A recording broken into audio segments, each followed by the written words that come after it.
Por que os cardeais elegem o Papa? E por que a eleição exige 2/3 dos votos? Como e por que isso começou? Descubra no vídeo de hoje. Em um vídeo anterior, publicado no nosso canal, após nós explicarmos o processo de eleição do novo pontífice, conforme as normas vigentes, deve ter ficado, é claro, que quem elege o Papa é o Colégio de Cardeais. No entanto, em um outro vídeo, nós vimos que nem sempre foi assim. No primeiro milênio, o Papa era eleito pelo clero de Roma e pelos bispos das cidades vizinhas com aclamação do povo romano. Quando e por que isso mudou? É o que nós veremos agora. Vamos lá, por quase um século e meio, ou seja, de 904 a 1045, o papado esteve sob influência das grandes famílias italianas, Teofilacto, depois Crescêncio e depois dos condes de Túsculo e dos imperadores romanos germânicos.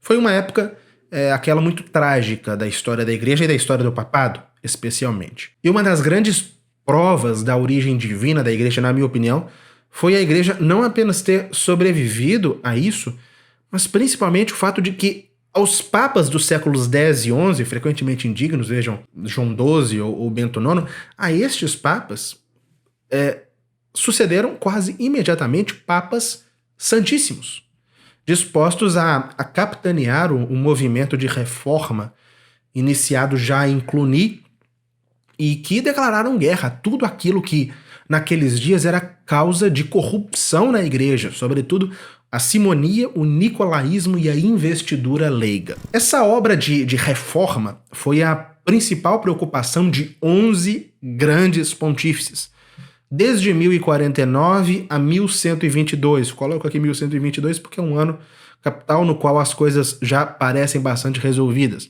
Foram eles São Leão IX, Vítor II, Estevão IX, Nicolau II, Alexandre II, São Gregório VII, Vítor III, Urbano II, Pascoal II, Gelásio II e Calixto II.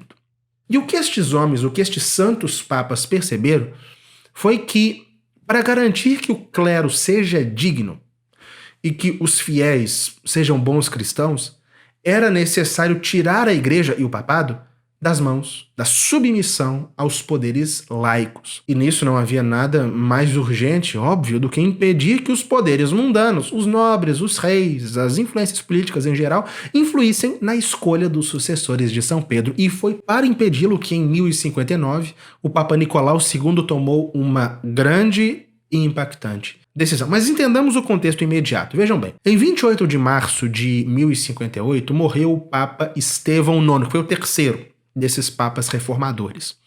Os chefes da nobreza romana, ou seja, Gregório de Alberico de Tusculum, Gerardo de Galeria, Otaviano Crescenzi de Monticelli, enfim, eles decidiram impor o seu candidato ao papado. E tratava-se de Giovanni Mincius, o bispo de Velletri, que foi eleito por eles graças à simonia, ou seja, ao dinheiro. E esse homem tomou o nome de Bento X. A sua eleição, comprada que foi inválida, não é considerado um papa legítimo. Tanto que São Pedro Damião, que era o grande nome da corrente reformadora e que deveria presidir a cerimônia de coroação, uma vez que era o cardeal bispo de Ostia, ele preferiu fugir de Roma antes de investir como papa esse protegido da nobreza romana. E a maioria dos cardeais o imitou e foram embora de Roma para não se submeter a este falso papa. Durante alguns meses, o antipapa Bento X reinou em Roma sem oposição, mas a corrente reformadora, tendo a cabeça Hildebrando, o futuro Papa São Gregório VII e São Pedro Damião, se reuniu em Siena, com parte do clero romano que foi embora, e em dezembro de 1058 elegeram o Papa, como Papa o bispo de Florença, com o nome de Nicolau II. Ele foi reconhecido por toda a igreja, por todos os reinos cristãos. Ele é listado como Papa, e ele pôde entrar triunfalmente em Roma e ser entronizado na Basílica de São Pedro em 24 de janeiro de 1059, e o antipapa, que havia sido eleito em circunstâncias tão absurdas, foi banido. E 3 meses depois, Nicolau II reuniu um importantíssimo sínodo na Basílica de São João de Latrão, sínodo que seria um dos mais importantes, na minha opinião, um dos acontecimentos mais importantes da história católica, justamente pelo valor e pelo impacto das suas decisões. Essas decisões elas foram postas por escrito no célebre Decreto de 1059, que definia, de uma vez para sempre, que a eleição dos papas seria reservada aos cardeais. Não era ainda o conclave. Como surgiu o conclave, nós vamos ver em um vídeo futuro. Mas agora eram apenas os cardeais a elegerem o papa. Com isso se queria, sim, garantir que nunca mais os papas fossem joguetes nas mãos de autoridades políticas que os indicassem. Mas isso quer dizer que o Papa Nicolau II e o Sínodo de 1059, ao reservarem, repito, o direito de eleição ao colégio cardinalício, quer dizer que eles romperam com a tradição já milenar que reconhecia ao clero romano e aos bispos da região de Roma a autoridade para eleger o Papa? Não, não houve ruptura com a tradição e eu vou explicar por quê. Vejam só, quem elegia o Papa antes? Lembrem-se do vídeo que nós já publicamos aqui. Os bispos, o clero romano e o povo romano. Esses participavam da eleição, certo? Pois bem, os bispos da região ao entorno de Roma continuariam participando da eleição. Mas como assim? Você acabou de falar que agora eram só os cardeais? Sim, mas esses bispos da região de Roma seriam sempre cardeais. Eram os bispos das dioceses ditas suburbicárias, ou seja, do entorno da urbs de Roma. E quais eram? Quais eram essas dioceses? No século XI eram 8. As dioceses de Albano, de Frascati, de Palestrina, de Sabina, de Velletri, de Ostia, de Porto e de Santa Rufina. No século XII, Porto e Santa Rufina seriam unidas em uma, então se tornariam 7. Os bispos dessas 8, depois 7 cidades, eram os cardeais bispos, e teriam assento na eleição. Mas e quanto ao clero romano? Ele não iria mais participar da eleição? Sim, o clero romano participaria da eleição. Não como antes, não todo o clero, e sim o clero representado pelos cardeais presbíteros, os cardeais padres. E quem eram eles? Bom, os padres titulares das igrejas, leia-se aqui, paróquias romanas. Cada igreja de Roma, pelo menos as mais antigas, hoje praticamente todas, era uma igreja dita titular. E tinha na sua liderança, na sua chefia, um padre que era também cardeal, o cardeal presbítero. Um adendo, hoje em dia, a realidade dos cardeais presbíteros digamos, simbólica, talvez até cerimonial, porque cada cardeal hoje, mesmo que seja um bispo de países distantes, tem uma igreja titular em Roma. Se vocês forem em qualquer igreja romana, exceto, obviamente, as basílicas papais, de São Pedro, são 4, São Pedro, São Paulo, São João de Latrão e Santa Maria Maior, tirando essas, todas as outras são igrejas titulares. Vocês verão em cada uma delas, na fachada de cada uma delas, 2 brasões. Um do Papa reinante e um do cardeal titular, que pode ser um bispo, sei lá, um bispo brasileiro, um bispo tailandês, um bispo irlandês, de qualquer canto no mundo. Mas, fecha parênteses, voltemos ao século XI. Sim, então, ainda o clero romano ainda elegeria o Papa mais representado pelos cardeais presbíteros. E o clero romano era representado ainda pela terceira ordem de cardeais, que eram os cardeais diáconos, cuja origem, eles derivavam, em geral, dos 7 diáconos da Casa Pontifícia que supervisionavam as obras da Igreja Romana nos 14 distritos da cidade na Idade Média. Eles passaram a ser chamados de cardeais diáconos já no final do século VIII.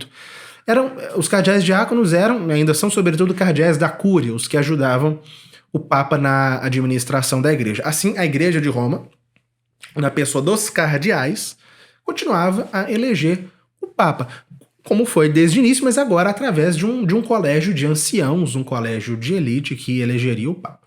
O restante do clero, e obviamente a nobreza romana, não poderia nunca mais participar da eleição. Na verdade, o povo romano só poderia agora ratificar a eleição dos cardeais por aclamação. É o que diz o decreto de 1059, segundo o qual o restante do clero e o povo daria o seu consentimento à eleição através de uma aclamação pública. Não tem como subestimar o valor do decreto de 1059. Ele introduziu uma instância hierárquica superior na eleição pontifícia reduziu de forma definitiva, decisiva, a influência do resto do clero e, sobretudo, do elemento laico, sobretudo da nobreza romana, na escolha do Papa. E os efeitos disso foram imediatos. Afinal, após Nicolau II, responsável por aquele decreto, a sede de São Pedro foi ocupada por uma sucessão de santos papas que lutaram ardorosamente pela reforma de que a igreja tanto necessitava.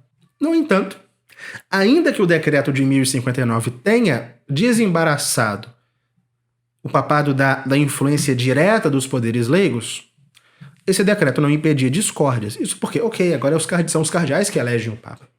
Mas e se os cardeais não entrarem em acordo?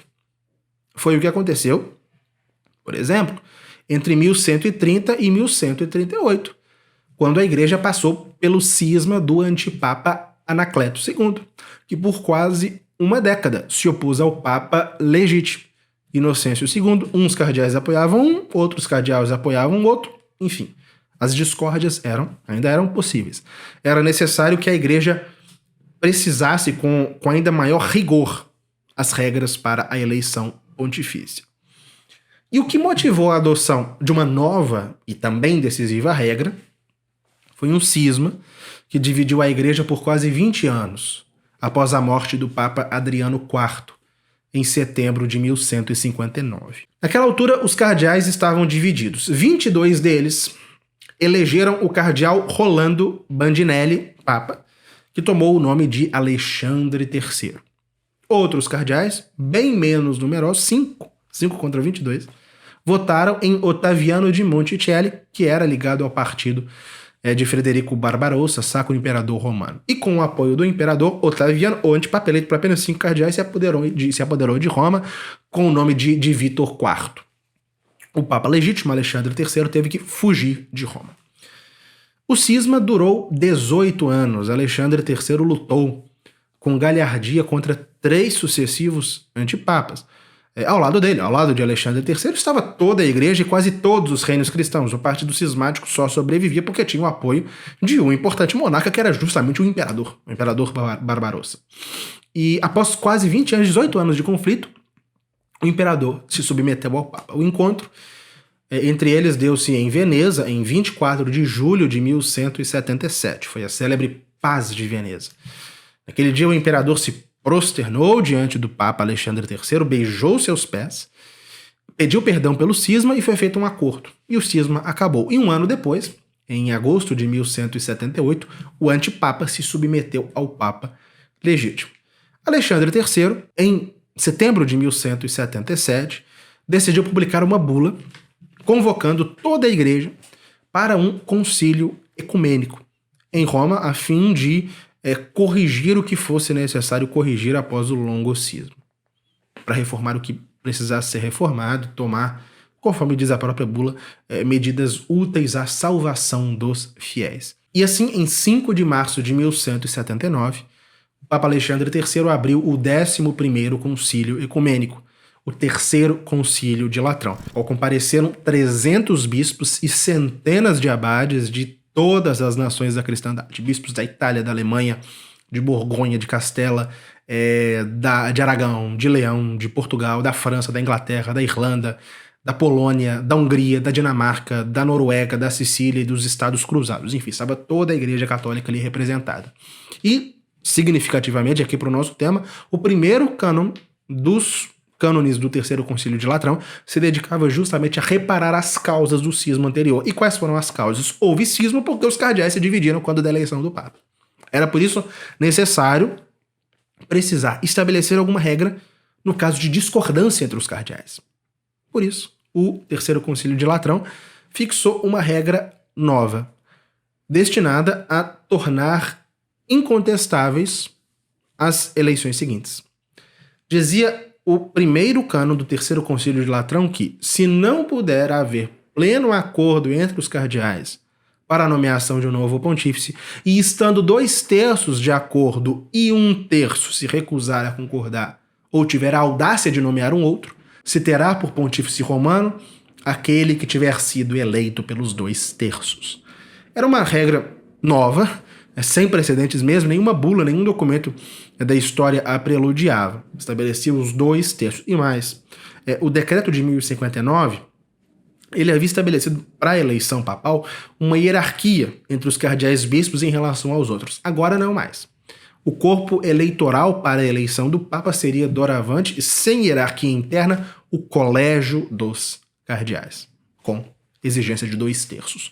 O impacto desse cânon foi tão grande que, ao contrário dos séculos XI e XII, foram cheios de antipapas, desde 1180 até 1328, ou seja, durante quase 150 anos depois daquele concílio, não houve nenhuma eleição papal contestada. Não era, fique claro, ainda conclave. O conclave só foi instituído cerca de quase 100 anos depois do terceiro concílio de Latrão, por circunstâncias que nós veremos, por causas que nós veremos no próximo vídeo. Então, eu recomendo que você, se você não estiver inscrito no canal, se inscreva e ative as notificações para não perder.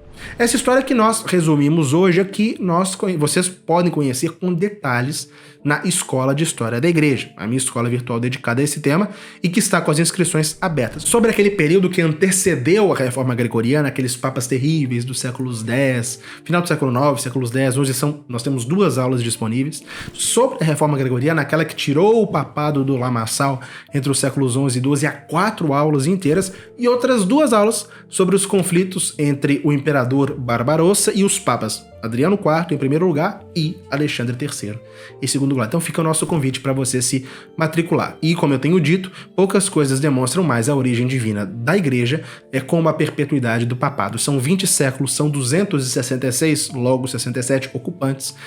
A sucessão dos papas, com tantas lutas, com tanta dificuldade, com tantos obstáculos, mas sempre a perpetuidade do trono petrino, é uma das provas, de fato, do cumprimento das promessas de Cristo.